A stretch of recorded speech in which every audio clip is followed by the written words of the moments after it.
Buenas tardes, es un placer estar con ustedes en el 30 Foro Nacional de Investigación en Salud. El título de nuestro trabajo es Evolución Clínica, Biomarcadores y Desenlace en Tratados con y sin plasma convaleciente por COVID-19. Este trabajo se ha realizado en el Hospital de Especialidades Centro Médico Nacional La Raza, en la División de Investigación y en la Unidad de Enfermedades Oncohematológicas. Bueno, como ustedes saben, el plasma ha tenido gran auge el año pasado, en 2020, y hay una revisión de metaanálisis en el Cochrane. En este metaanálisis incluyeron 20 estudios, un ensayo clínico controlado, 3 cortes con control y 16 no controlados, en un total de 5,443 participantes, 5,211 utilizaron plasma convaleciente. La mortalidad por todas las causas tuvo una evidencia de certeza muy baja con el uso de plasma, ya que el riesgo relativo fue de 0,89, con un intervalo de confianza de 0,6 a 1,31. En cuanto a la prolongación del tiempo hasta la muerte, tuvo un hazard ratio de 0,46 desde 0,22 hasta 0,96. No alcanzó la unidad, sin embargo, la evidencia es de certeza muy baja. En cuanto a la mejoría clínica de los síntomas clínicos y que se evaluó por la necesidad o no de tener asistencia respiratoria, se incluyó un solo ensayo clínico controlado de 103 participantes y una corte controlada de 195 participantes. Sin embargo, no hubo seguridad sobre la mejoría de los síntomas clínicos ni a los 7, 14 o 28 días. No obstante, es seguro la utilización del plasma, ya que solamente hubo 4 muertes, posiblemente asociadas a plasma entre los casi 5,500 participantes. El objetivo de nuestro estudio fue comparar no como tal solo la mortalidad, sino la evolución clínica, los biomarcadores y el desenlace en tratados sino con plasma convaleciente en COVID-19 severo en un centro de tercer nivel. Bueno, hicimos un diseño de casos y controles anidados en una corte, en el cual los casos fueron pacientes que participaron en un ensayo clínico de 200 versus 400 mililitros de plasma de mayores de 18 años, masculino-femenino, del 1 de mayo al 30 de octubre. Los controles tuvieron las mismas características, pero fueron los pacientes que durante este lapso de tiempo no usaron plasma. Todos ellos tuvieron COVID-19 severo. Los criterios de no inclusión fueron aquellos que tuvieran enfermedades oncohematológicas o autoinmunes que pudieran alterar estos índices que estamos estudiando y de eliminación que no se corroborara la prueba PCR con infección a SARS-CoV-2. Dentro del análisis estadístico hicimos estadística descriptiva con media desviación estándar o rango y mediana. El análisis fue con prueba de Kruskal-Wallis o ANOVA según la distribución de los datos y asimismo hicimos un análisis intragrupo con prueba de Friedman para cada uno de los subgrupos. Asimismo, también hicimos curva ROC para calcular los mejores puntos de corte, el área bajo la curva y el rendimiento de los valores predictivos. Bueno, les presento ahora los resultados y en esta primera tabla podemos ver las características de los pacientes en quienes no se utilizó plasma y comparando sobrevivientes y fallecidos, que la N de sobrevivientes fue 56 y de fallecidos 47. Bueno, aquí las principales diferencias fue la edad, ya que los fallecidos tuvieron mayor edad. El índice de masa corporal prácticamente en ambos estuvo como mediana en sobrepeso, como media en sobrepeso, pero fue mayor en los sobrevivientes. Los días de estancia hospitalaria fueron mayor en los fallecidos de ventilación mecánica, hubo una prevalencia mucho más alta en el grupo de fallecidos y la saturación al ingreso fue menor en el grupo de fallecidos. Dentro de las comorbilidades, la única que fue diferente fue la diabetes, que casi la mitad de los pacientes fallecidos la tenía, a diferencia de la cuarta parte en el grupo de sobrevivientes. Esta siguiente tabla son las características clínicas del grupo en quien se utilizó plasma convaleciente y como podemos ver, ninguna de estas fue estadísticamente significativa, tanto en los sobrevivientes como en los fallecidos. Bueno, la comparación ahora en esta tabla de los pacientes que sobrevivieron o fallecieron, dependiendo de si usaron o no usaron plasma convaleciente. Y en este caso, Los pacientes que sobrevivieron en ambos grupos fueron de menor edad que los fallecidos, con una diferencia estadísticamente significativa. En tanto que el índice de masa corporal fue mayor en los pacientes que recibieron plasma y que fallecieron.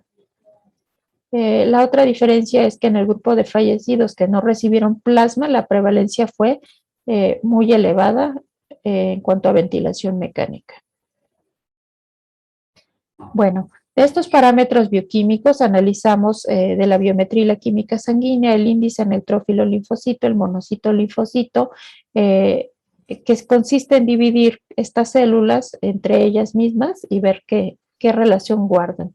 El glucosa albúmina, la glucosa entre la albúmina sérica y los neutrófilos albúmina. Los neutrófilos están 1 por 10 a la menos 3 por litro. Y bueno, hicimos estos 4 índices de basal y aquí les representamos también el IGA y el INA, que ya les dijimos que significan las siglas en el seguimiento porque fueron los que tuvieron mejor área bajo la curva. Y aquí lo tenemos representado en esta tabla. Aquí podemos ver en la primera columna los índices, uno por uno, tanto IGA como INA en basal y seguimiento y la combinación de estos índices. El punto de corte, las áreas bajo la curva y los valores de la prueba diagnóstica. Bueno, finalmente lo que podemos observar aquí es que el IGA en 35 tiene una alta sensibilidad y valor predictivo negativo, pero en el seguimiento esto se mejora, tanto el área bajo la curva como la sensibilidad y el valor predictivo positivo. En cuanto al INA, también cambian los valores que son mejor predictores de mortalidad, siendo el basal 1.9 para el INA y en el seguimiento 3.5, y este 3.5 fue el mejor predictor de mortalidad o sobrevida en estos pacientes con COVID-19 severo. No mejoró el rendimiento con la combinación. Bueno, en esta otra tabla les he puesto la comparación de los pacientes sin plasma y como entre sobrevivientes y fallecidos. Y aquí lo que podemos observar es que los pacientes que sobrevivieron siempre tienen un índice neutrófilo linfocito alrededor de 7 y al egreso baja. No así en los fallecidos que aproximadamente inician con el doble y persisten durante toda la evolución de su enfermedad. Este índice neutrófilo linfocito significa un incremento en el estado inflamatorio.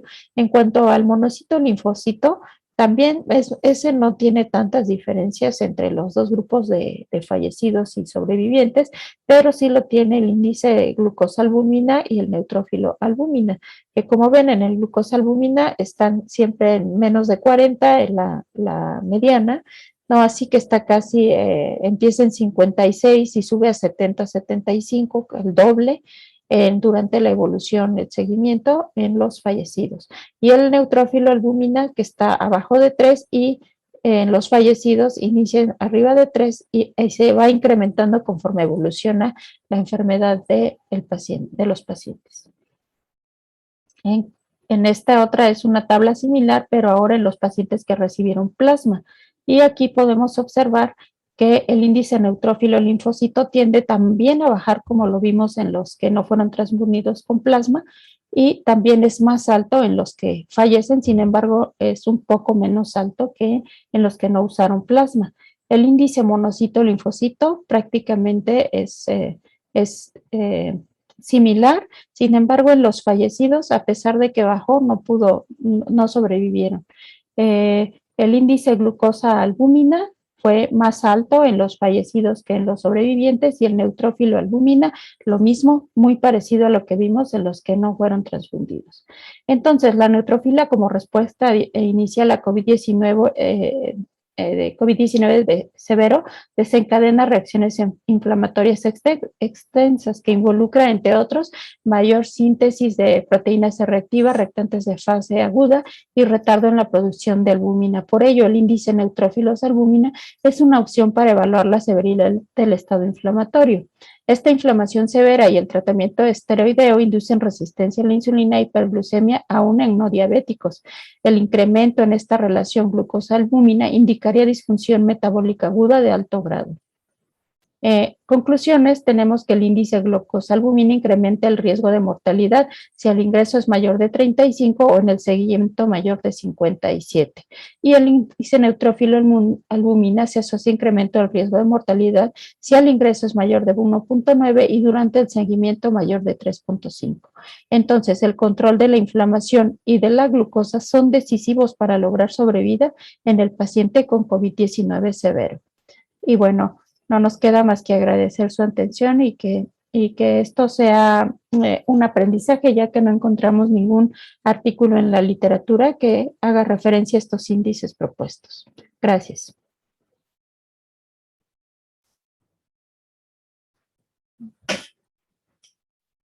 Uh-huh.